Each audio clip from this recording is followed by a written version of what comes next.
Friends, सभी को आत्मवंदन। हम प्रत्येक दिन सत्संग में संतों ने जो हमको अद्भुत ज्ञान सूत्र दिए हैं उनकी चर्चा करते हैं। और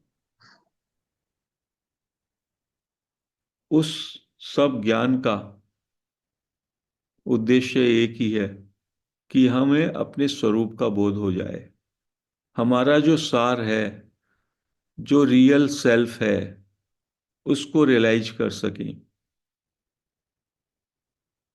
रमन महर्षि, निसर्गदत्त महाराज, अन्य बहुत से संत, बुद्ध और महावीर, सबने यही कहा कि स्वरूप के बोध के लिए आपको इनवर्ड जाना पड़ेगा। You have to go inward. बाहर जो आपकी इंद्रियां, मन और बुद्धि बाहर के जगत से अटैच हो जाते हैं और जिससे आपका मन सक्रिय हो जाता है, तो आपके अंदर जो वो तत्व है, उस वो तत्व ओझल हो जाता है। तत्व हमेशा है, उस तत्व की प्रकाश के कारण, उस तत्व के आधार के कारण ही हम अपने मन, बुद्धि, इंद्रियों का उपयोग कर पाते हैं। लेकिन चूंकि हम इतने बहिर्मुखी हो गए हैं, हमें अंदर सूक्ष्म अति सूक्ष्म जो वो तत्व है, उस तत्व का बोध नहीं रहता।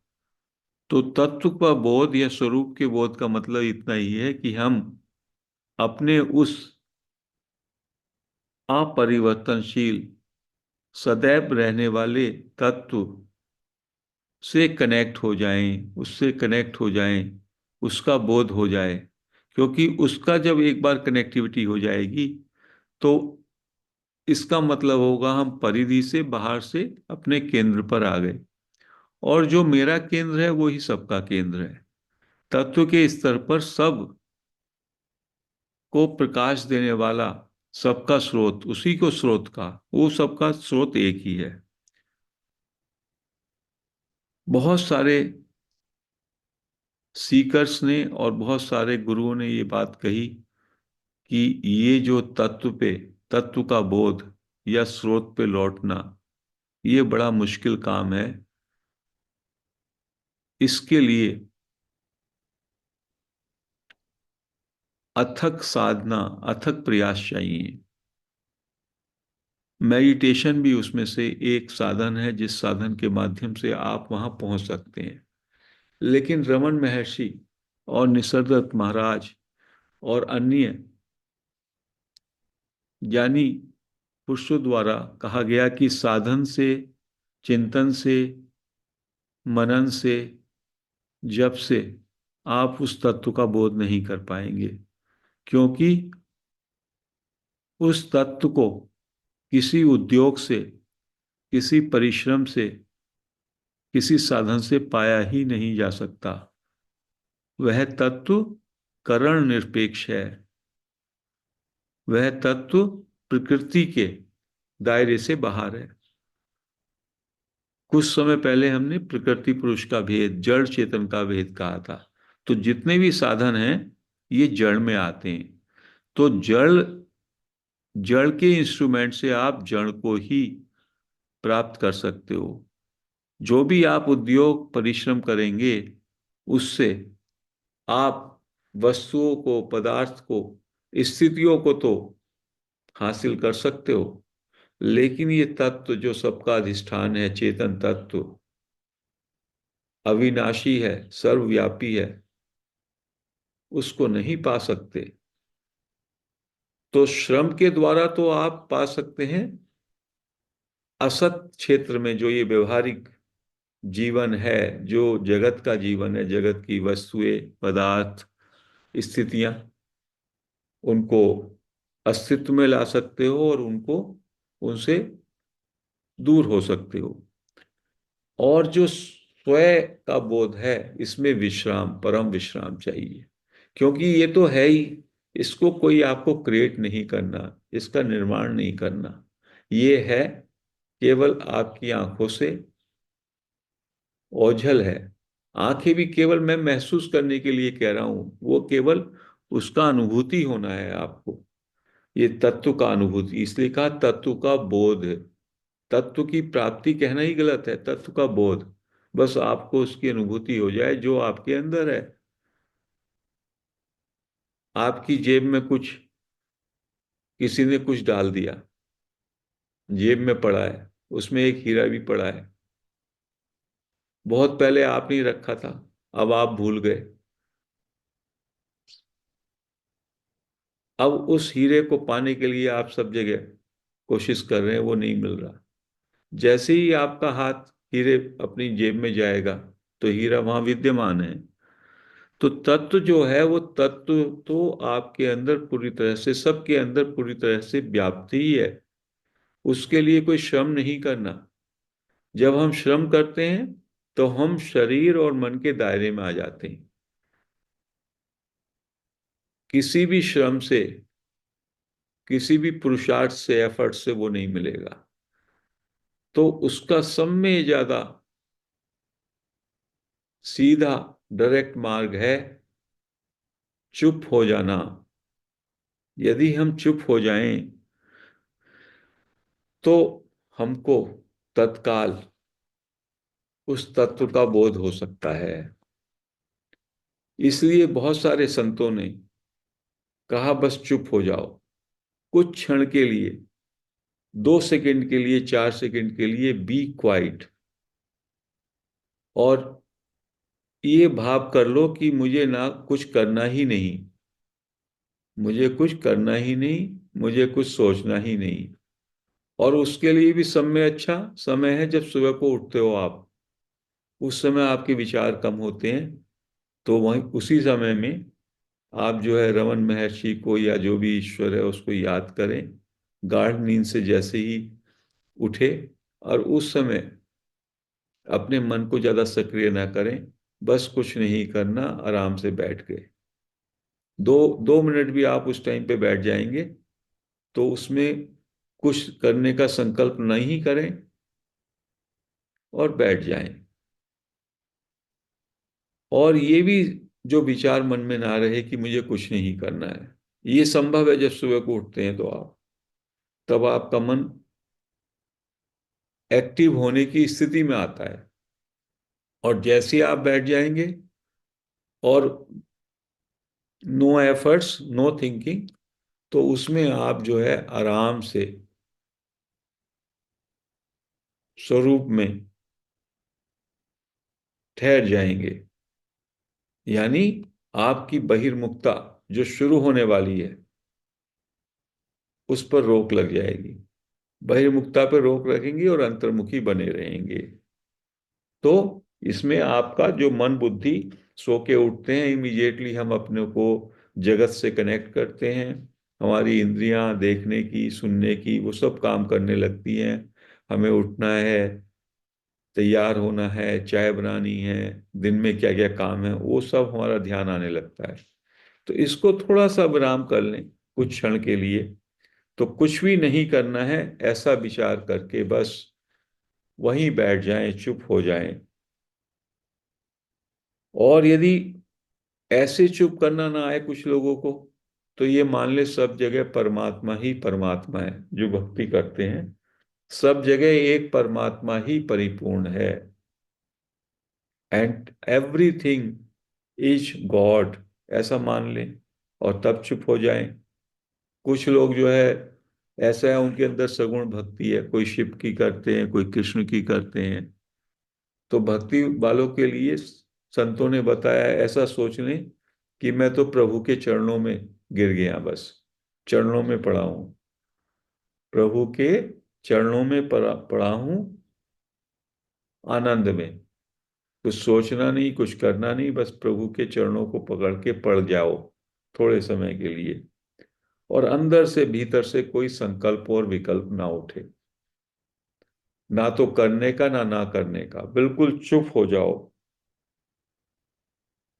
ना तो राजी और ना ना राजी, ना राग, ना द्वेष। कोई भी विचार आए, तभी भी कोई विचार आए तो उस विचार को आता हुआ ना देखें, उस विचार को जाता हुआ देखें। कोई विचार आ गया तो ये नहीं सोचना ये आया है, वो विचार जा रहा है, छोड़ रहा है आपको। तो जो छोड़ रहा है उसको पकड़ना थोड़ी होता है, उसको लेट गो कहें। तो ऐसे धीमे धीमे कोई विचार निकल रहा है तो वो निकल जाएगा। कुछ करना नहीं में ना करने का भी आग्रह ना हो, ना तो करने का आग्रह, ना ना करने का आग्रह, ना सोचने का आग्रह, ना ना सोचने का आग्रह। इस तरह धीमे धीमे आप समता में और विश्राम में आ जाएंगे। और इसी को कहते हैं सहजावस्था। इसमें ना तो पूरी तरह से जागृत हैं, ना स्वप्न है, ना सुषुप्ति है, ना समाधि है, ना मूर्छा है। कहते हैं सहजावस्था जो है सब में निकट है, तो वो होती है जागृत और सुषुप्ति का मिश्रण। सहजावस्था में होश रहता है, जागरूकता रहती है, और वैसे आपका मन पूरी तरीके से थमा हुआ हो जाता है, जैसा कि नींद में होता है। ऐसे में संत कह रहे हैं यदि आधा मिनट भी आप इस स्थिति में रह लें तो इससे बड़ी शक्ति पैदा होती है, क्योंकि आप अपने केंद्र पर होते हैं, अपने तत्व से कनेक्ट हो जाते हैं।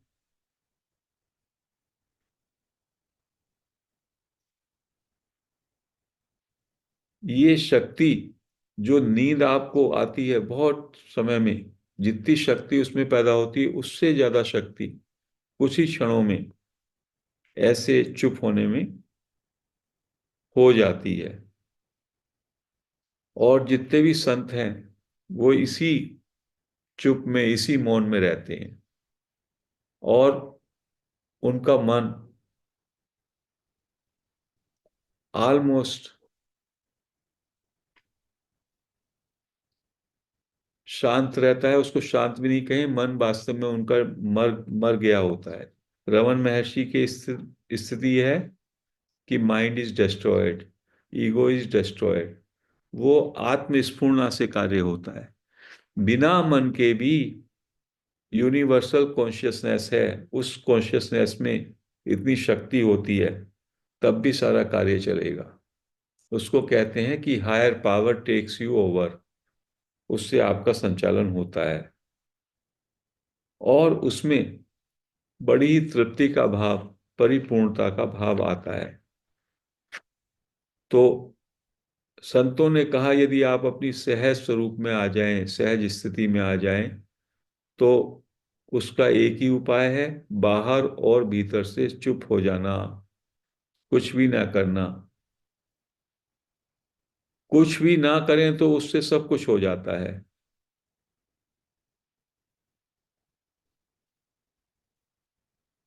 ना संसार का चिंतन करना है, ना भगवान का चिंतन करना है, ना तत्व के लिए सोचना है, ना संसार के लिए सोचना है, मन की तरफ भी नहीं देखना। ये साधन जो है चुप साधन, या चुप हो जाना, साधनों का भी साधन है, अंतिम साधन है। इसको सहज समाधि भी कहते हैं, मूक सत्संग भी कहते हैं, और अचिंत्य का ध्यान वो भी कहते हैं। जब आप अनदेखे को देखने में शांत होंगे तब भी आप इसी चुप साधन को या चुप स्थिति में आएंगे। तो ये जो चुप स्थिति है, परम मौन की स्थिति, परम विश्राम की स्थिति, ये परम जागृति की स्थिति है। इस स्थिति को बार बार इस स्थिति में लौटें। बीच बीच में 1 मिनट 2 मिनट के लिए विचारों को रोक दें और एफर्ट्स को रोक दें और चुप हो जाए, जिसको हम प्रत्येक दिन कुछ समय के लिए अपने ध्यान में भी प्रैक्टिस कर रहे हैं। तो इससे आपकी सहज स्थिति बन जाएगी, क्योंकि आप तो स्वयं परमात्मा है ही, वो तत्व तो आपके अंदर हमेशा है ही। जैसे ही आप चुप होते हैं आप उस तत्व से कनेक्ट हो जाते हैं या आपको वो तत्व का बोध हो जाता है।